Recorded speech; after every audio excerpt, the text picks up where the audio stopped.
Ammo tech is evolving at a pace that leaves traditional brass casings and lead bullets in the dust. Polymer-cased rounds, multi-purpose rounds, caseless ammo, you name it. The future of firepower is looking lighter, faster, and more lethal than ever. But are these cutting-edge innovations truly an upgrade, or just a pipe dream that might never happen? In this video, we'll talk about some of the most mind-blowing futuristic ammo designs. See what's in store for our kids and grandkids.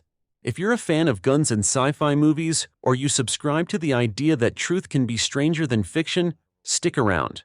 This will be a wild ride. True Velocity's polymer-cased cartridge is shaking up the ammo world by replacing old-school brass with high-strength polymer. This change can lighten the load by roughly 30%, which means you could carry more rounds without feeling like you're lugging around a bag of bricks. That's a big deal if you're out on long hunting trips or even just hauling gear to the range.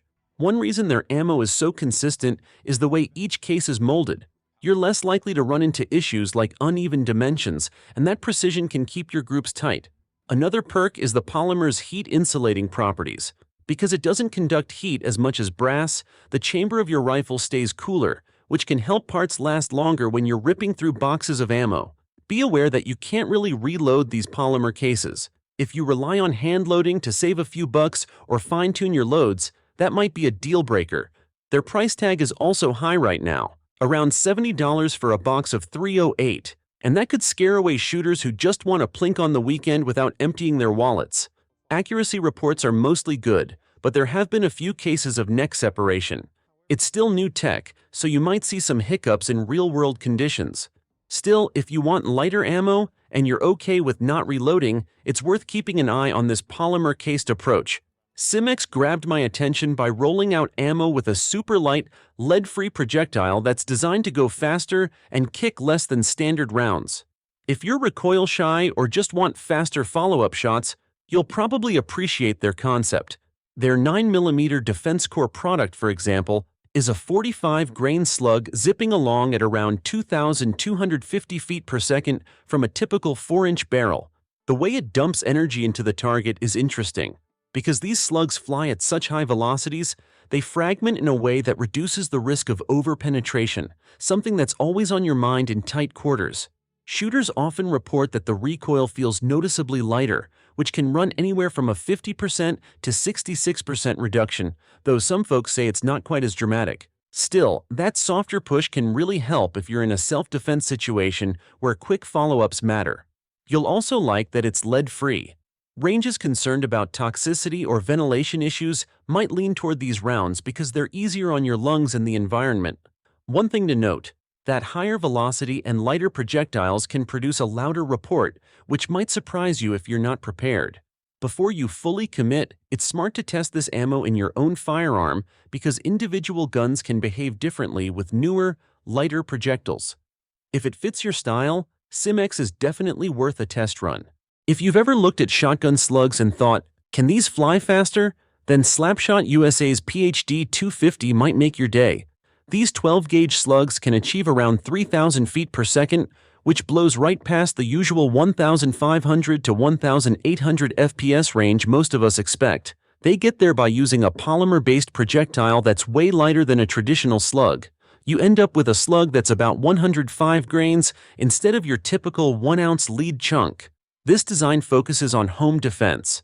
Because of its high velocity and light weight, the slug fragments pretty aggressively on impact, which reduces the chance it'll punch through walls and keep going where you don't want it to. Having safer performance inside your house can be a relief if you're worried about neighbors or family on the other side of the wall. It shines the most when you run it through a fully rifled barrel. Tests show stable flight, consistent accuracy, and some noticeable flashes on impact, which look dramatic in slow-mo footage. Fragmentation is exactly what you'd expect from a round built for minimal over-penetration. Keep in mind, though, it's probably not your best choice if you're hunting larger game or need deeper penetration for law enforcement work. Smoothbore barrels or rifled chokes might not give you the same sweet spot of accuracy either. If your setup is right and you're specifically looking for a home defense solution, the PhD 250 can be a powerful upgrade. Inceptor's ARX line is all about a polymer-copper blend that aims to give you fast, accurate shots with less recoil. The eye catcher is the fluted nose, which is designed to funnel soft tissue outward when it hits. That might sound a little off-putting, but the goal is to create a significant wound cavity without relying on a hollow point to expand. It dumps its energy effectively while trying to keep over-penetration in check. These rounds are pretty lightweight. In 9mm, for instance, you're looking at a 65-grain bullet flying around 1,650 feet per second. That speed, combined with less felt recoil, can really help if you're practicing defensive drills. There's also the environmental side. No lead here, so indoor ranges appreciate it, and it's one less toxin to worry about. Not everybody is sold, though. Some folks have voiced concerns that a non-expanding bullet might pass right through a target more easily, even though the flutes are there to mitigate that. There are also stories that it can break up when it hits certain barriers. That might lower effectiveness if you're planning for more complicated scenarios. The best way to figure out how it'll behave is to run some through your personal firearm and see how it performs in ballistic tests or in training scenarios similar to what you expect in real life. If it meshes with your needs, it can be a solid pick for home defense or everyday carry. If you're the type who follows military ammo trends, you've probably heard of the M855A, one enhanced performance round. It replaced the older M855 and ditched lead in favor of a copper core with a hardened steel tip, which helps reduce environmental hazards on training ranges. The Army wanted something that could punch through tougher barriers, stay consistent at various ranges, and cut down on muzzle flash. In testing, the M855A1 has grouped well out to longer distances, with the Army claiming most shots land in an 8x8 box at 600 yards. The catch is that it runs at a higher chamber pressure, which can wear out rifle parts faster. Barrels and bolts can take a beating if you're shooting a ton of this stuff. The Army points to new primer designs as a fix, but you'll still want to keep an eye on wear and tear if you're using it frequently. Some civilian shooters do pick it up, but it may not be the best choice for something like home defense. You might get way more penetration than you need, and that could endanger anyone on the other side of your walls. People also worry about the stress it puts on commercial AR platforms. If you're just plinking or training, it's probably not worth the extra cost and wear. On the other hand, if you're after barrier penetration or you just want to see what the Army uses, it has a proven track record in tough conditions. When you think of tank ammo, you might picture different shells for different jobs. The M1147 AMP aims to roll all those functions into one 120mm round for the M1 Abrams. Instead of juggling multiple types of specialized ammo, crews can now lean on a single munition that adapts to the situation at hand. The M1147 merges the capabilities of things like heat, canister shot, and obstacle-reducing rounds. It uses a programmable fuse that you can set to explode on impact after a slight delay or in an airburst mode. That means it can tackle anything from breaking down walls to scattering enemy infantry or knocking out lightly armored threats. Crews just punch in the setting through an ammunition data link, which syncs the round's electronics with the tank's fire control system. It's all about speed and flexibility. Testing shows it can take out anti-tank teams at fairly long ranges, blow through concrete walls, or shred groups of foot soldiers when it bursts overhead. This versatility boosts the tank's readiness, since you're not swapping round types in the heat of battle. The Army recently approved it for full production, and it's another sign that militaries want to streamline logistics while still packing serious firepower. Even though it's primarily tank ammo, the concept of multifunctional, programmable munitions could spread to smaller calibers down the road, which might change how we think about future engagements. When you hear smart munitions, think of artillery shells or missiles that can adjust their path mid-flight, thanks to AI and sensor tech.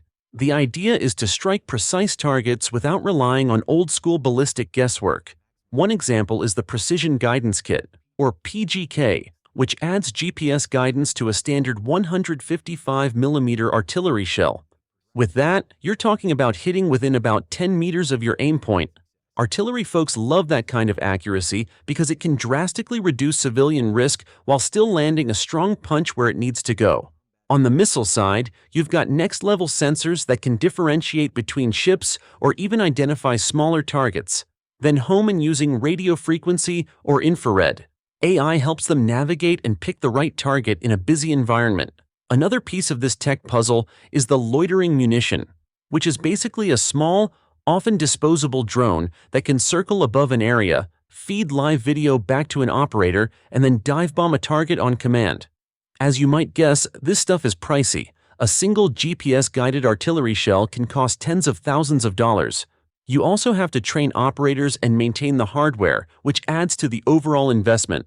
Smart weapons are vulnerable to jamming and cyber shenanigans too, so there's a constant arms race between offensive and defensive tech. Despite these hurdles, the genie's out of the bottle, and as this technology gets cheaper, you can bet it'll pop up in more places, including law enforcement or homeland security roles that need precision without collateral damage. Shell shock. Technologies took a different approach by creating a two-piece case called NAS cubed that uses a nickel alloy steel cylinder plus an aluminum base. That combo can cut the weight in half compared to brass, which adds up if you're hauling a lot of ammo to the range or through the field. Even though it's lighter, it still handles higher pressures and resists corrosion better than old-school brass. Because of its construction, the case has uniform walls which can help deliver consistent velocities and tight standard deviations. Some tests claim a standard deviation below 1 FPS, and shooters who reload say these cases often spring back into shape after firing, so you get more reloads out of each piece. The fact that the cylinder is magnetic also makes cleanup much easier at the range, and that alone can save you time if you reload. They talk about improvements in accuracy due to an internal wave feature, which supposedly aligns the bullet better as it exits. It might be hard to measure exactly how much it boosts precision, but every little bit can help, especially if you're chasing tight groups. Shellshock now offers complete rounds under their Shell Tech line in popular calibers like 9mm, 300 Blackout, and 5.56 NATO. Whether or not it catches on more broadly might come down to cost and whether shooters feel comfortable moving away from the brass they've trusted for years. But if you want to cut down on weight and you're curious about new materials, this stuff can be a neat option to try. Caseless ammo does away with the traditional metal case that holds the bullet, powder, and primer. Instead, the propellant is bonded right to the projectile, which can save a bunch of weight.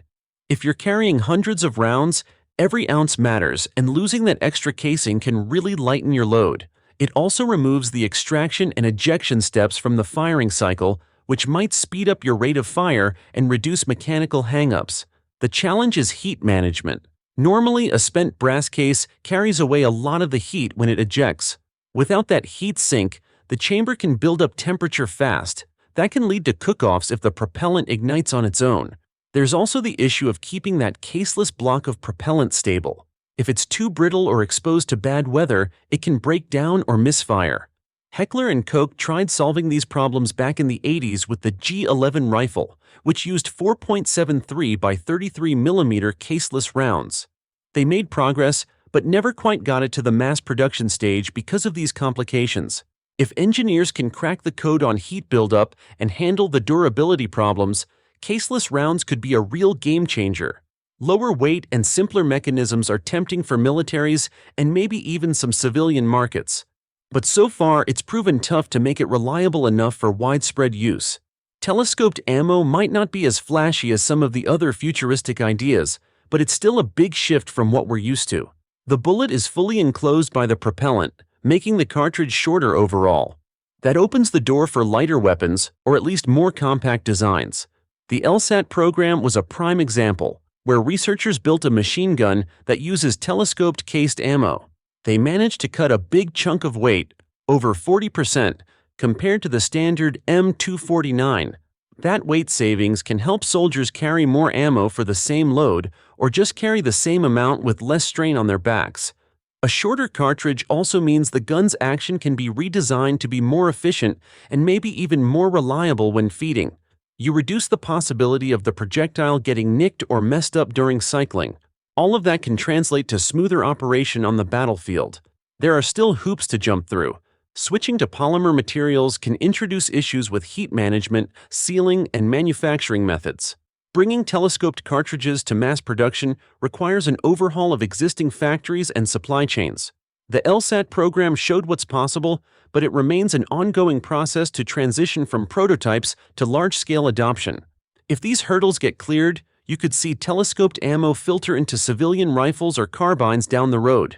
Having a lighter, more compact round can appeal to everyone from competition shooters to people who just want to cut down on gear weight when they're out in the field. And that's a wrap. Which of these futuristic rounds are you itching to try out?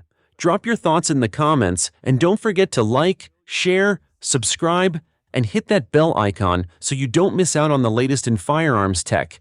Thanks for watching.